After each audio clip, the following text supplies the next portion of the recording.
Hey everybody, this is Deb with Truthification Chronicles, and I have Joe Biden's talking points to share with you this time. The link will be down below, just as always, and you can read them for yourself. I'm not going to read all of them because this is page 1 out of 20. There are 20 pages in this, and pretty much you'll probably know what's going to be in it, but there are a few things I'd like to point out. First of all, I love the way it says messaging for surrogates, people who are not really Joe Biden, but are out there supporting Joe Biden. And these are the talking points in Q&A. And it came out on the 29th of January, and it is for the 4th, I believe, when the caucuses happen. So here we go. This is what it says. This is the high-level talking points. 2020 is the most critical election of our lifetimes, and it starts here in Iowa. Oh, you know what? I will agree with him that 2020 is the most critical election of our lifetimes, because if Donald Trump doesn't get in, then the swamp does not get drained, and we go back to the same old corrupt politicians running the show. So, 4 more years of Donald Trump will fundamentally alter our nation. You know what? I agree with him on that too. And it's going to be fundamentally alter our nation in a very good way. So, of course, Joe Biden is the candidate who can defeat Donald Trump and move our country forward. Poll after poll shows he's the most electable Democrat. I mean, seriously, folks, if he's the most electable, they're in sad shape. Very much so. And then it goes on, and, we all have good ideas, but we need to ask ourselves, which candidate is best prepared to actually get them done for working families? And then here's, some of the things that he did, and he's going to help rebuild the middle class because Trump hasn't done that, right? So here's all the things he's going to do. Now, the field pitch. But we cannot do this without you. So come out to caucus on Monday, February 3rd, and bring everyone you know. Sign a commit to caucus card so we can help remind you where to go. Because, they can't remember on their own. I wonder how many people for that Trump rally the other night had to be reminded where they had to go and everything. So sign up to volunteer, and every minute you spend knocking doors, not knocking on doors, but knocking doors, making calls, telling your friends, neighbors, and colleagues why you're backing Joe will help to make history. So please join Joe's coalition and help us to build it bigger and stronger to beat Donald Trump. Yeah, pretty much that's what they keep saying over and over. But this is what I like. They start out and they have questions and answers, the tough Q&A. Impeachment, Bernie and Bloomberg, Iowa expectations, electability, getting things done. Well, the impeachment. Donald Trump has been impeached because he tried to blackmail a foreign country into lying about a political opponent. I don't think that's what happened. I'm pretty sure that's not what happened. And, even the charges don't even say this. So that's what's funny about it. And it has nothing to do with lying about a political opponent. It has to do with getting to the bottom of the corruption on that. Trump claims that because Hunter Biden was on the board of a Ukrainian gas company, the vice president's actions to have a notoriously corrupt prosecutor fired were corrupt. Well, it's because the prosecutor was not notoriously corrupt and was instead investigating corruption in Burisma, which was the company that had Hunter Biden on its board. And every fact checker has conclusively shot down that lie. The Washington Post, the AP, the New York Times, CNN, NBC News, and PolitiFact each named it one of the biggest lies of 2019. Now, these are the people that make up news. Why would I ever listen to any of them or what they have to say about fact-checking? Numerous Trump administration national security and foreign policy officials have testified under oath that Trump's lie is baseless. Yeah, and these are like the never-Trumpers, the people that think that they're supposed to be running the country and everything. Biden successfully carried out U.S. government policy in Ukraine, period. Well, the funny thing is, I really think he probably was carrying out Obama's policy, which is sad because it was a policy filled with corruption. And then it says firing Shokin was top priority for the IMF, World Bank, and EU. Gee, I bet it was, because Shokin was starting to uncover the money laundering going on, and all of them are involved in it. So of course they wanted him fired. Why wouldn't they? Now this one says Republican senators, including Senator Johnson, were in favor of firing Shokin at the time. I don't know about that. I would like to hear from Senator Johnson about that one, or some clip where he said it, because I don't think he would be standing for, against Shokin when Shokin was doing the work that he was supposed to do, which was uncovering corruption in Ukraine. And remember, I did a video about Senator Johnson and a letter he wrote about the Ukraine situation. He was a witness. He was there when all this was going on, but they never called him. They should have called him in to testify. But, they didn't want that because they knew what he was going to say. And so then this one, and this week, Senators Ernst and Scott said the quiet part out loud. This impeachment is totally political. Well, duh. But I'm not sure why you're saying it here, because it's the Democrats who made it totally political. We didn't. They did. So how will it impact the caucuses? We have an opportunity to ruin Trump's night on Monday. Serious, folks. And then they go through and try to give the reasons why they want witnesses. And then Hunter testifying. The Senate should call witnesses who can speak to Trump's conduct with inside information to Trump's behavior. Not one, not even Trump's own appointees who testified under oath before Congress has suggested that the vice president did anything but his job in carrying out U.S. foreign policy in Ukraine. Well, but they were all saying that it looked bad about Hunter Biden, and they all said that it was something that they had discussed, and it was something that they tried to talk to the vice president about. Yep, they did. But, of course, the Democrats didn't put that into the impeachment hearing. This whole discussion was cooked up by Trump to divert attention from his own wrongdoing.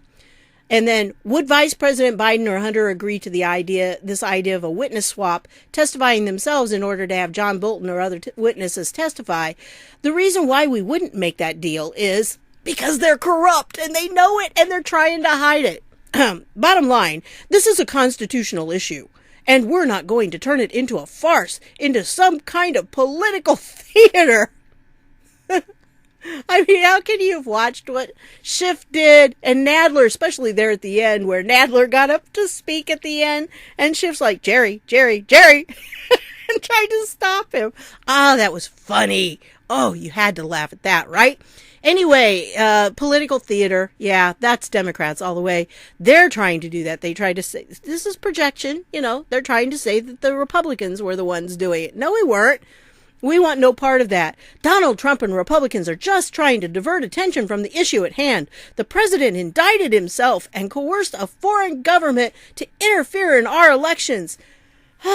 No. They always blame us for things they're doing, and they've already done. So, anyway, and so it makes no sense that they would call him. They'd call, they should call the National Security Advisor, Bolton. And why would they call Joe or his son? Makes no sense. What reason would there be to call someone to testify who has no knowledge of whether Donald Trump did or didn't do the acts he's being charged with? Because what he's being charged with is that he was without reason asking Ukraine to look into Biden. Although Ukraine already had an investigation going on into the Bidens and the corruption going on during that time. But of course, we didn't hear that, right?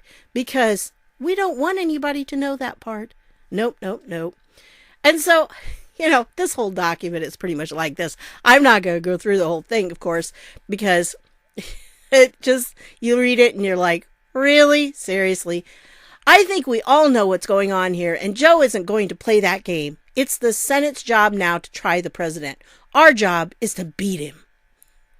And then it goes through, and the whole thing, it talks about why was he negative at Bernie when he said he wasn't going to be negative against him. So, in other words, why were you lying, Joe? Why did you say one thing and then you did something else?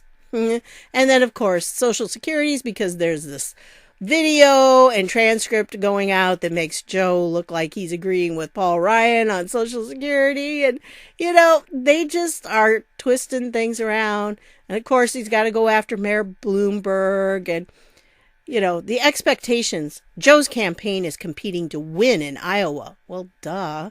I mean, really, seriously, they had to put that in as a talking point. Are there people that stupid? No, we're just here in Iowa because we want to lose. And so it goes on, and it's like they want a candidate who represents our values. Yeah, that's not Joe. That's not hands-on Joe, right? So electability. So much is at stake in this election. The very character of our country. With Donald Trump at the wheel, it's no time to mess around. There are a lot of principled candidates running. Really? Like who? Donald Trump's the only one that's principled in that group. They have some good ideas. But this isn't a contest for who has a nice plan. It's about who can actually deliver concrete progress. And that comes down to three things. Who can beat Trump? Who'll help the most other Democrats win the most seats? Who'll bring people together to pass actual legislation to help hardworking families? And to every one of those questions, the answer is Joe. Joe is the one who can do it. And we're going to have to win those key swing states we barely lost in 2016. And Joe is the one who excites both our party's diverse base and independents and moderates. Well, the moderates are walking away. The independents are not voting for Joe. In fact, they're not really voting for any of the Democrats right now. Oh, I like this one. I know because I know Joe Biden. You do too. You've known him for years. Yes, I do. And I've seen him sniff a lot of little children and touch women inappropriately. So, yeah, I know him. That's why I don't want him there. I also know what he's been doing in Ukraine and in China. And yeah, Joe is made for this moment to bring us together, heal the divide, and restore the soul of our nation. Oh, isn't that nice? And it talks about all the things he can get done. Okay, I'm going to skip down here to, I know you hate it when I do that, but sorry guys. Okay, it talks about Medicare, but this last part, Commander-in-Chief, I mean, there's several other points in there. I could probably read through the whole thing, but why waste your time, right? So here we have it, Commander-in-Chief. Our next president will face a monumental task, repairing the damage Trump has done, restoring America's place in the world. Yeah, gotta get back to being under the thumb of the globalists, don't we? Yeah, what are we doing trying to stand on our own? Bad America. There's no time to learn on the job. We'll have to hit the ground running. Joe has done it before, ready on day one, knows nearly every world leader, and has done backroom deals with them and is part of the corruption that's going on and needs to be purged out of the entire world. And a dozen years as chairman or ranking member of the Senate Foreign Relations Committee. Guess what? That's the committee that likes to get a lot of kickbacks from all that foreign aid that we've been sending over there. They're the ones that get money in their pockets from it. So yeah, Joe had a dozen years as the chair or ranking member of that. And so then it goes on and pushing key arms control deals. Right. And so he's going to reset our democracy. He's going to equip the American people to succeed and renew American leadership. That's what Joe is going to do. And by the way, if you go through, there are places, it's one place where he's talking about the farmers, because the farmers know about climate change. No, the farmers know that the weather comes and goes. And it's been doing that since farming has started. It happens like that. Some years are good, some years are bad. Sometimes it rains too much, sometimes it doesn't. That's part of being a farmer. I live in a rural community. Believe me, I've known a lot of farmers. I know a lot of farmers right now. And my dad and his two brothers farmed about 1,000 acres for a long time. So I got to tell you, folks, I really do know a little bit about farming. The people around here are not looking at climate change. And they laugh at it because it's like, well, just wait around. The weather will change. That's how it works. And, they don't believe in it. And this goes off and it says, well, those Iowa farmers, they know. And they know that Joe's going to take care of them. I was like, yeah, no, Joe, I don't think so. So there's a pack of lies in between what I read you. 20 pages pretty much of lies. And if you go through, it's just funny every time they're talking about Trump and the things that they're claiming that they want to do, that Trump has not provided jobs. I thought that one was really funny because, the Obama administration did a much better job with the jobs, like the shovel ready ones that weren't shovel ready. And so anyway, the whole thing, it's almost laughable, but the problem is that the people who are following Joe Biden, a lot of them actually believe these things to be true. And that's a little scary, really. But that's the way it works. And, we need to be prepared. These are probably a good set of talking points to go through and to prepare answers for. Because if you know anyone who's a liberal, chances are these are the things they'll bring up to you. And so if you have answers to address them, you've got it all set there. You say, well, these are the talking points that he put out, but I can tell you that I can refute these with actual facts. I don't want to destroy your bubble, but yes, I do. So anyway, that's what I've got for you. The link will be down below. You can read the whole thing if you want to. You might want to get like some stomach medicine before you do. I don't know. I kind of went between laughing at it and just getting a little bit ticked off that it's like, no, what? You can't believe you're saying that. So I don't know. But anyway, that's it for this one. I want to thank you for stopping by, and I'll see y'all later.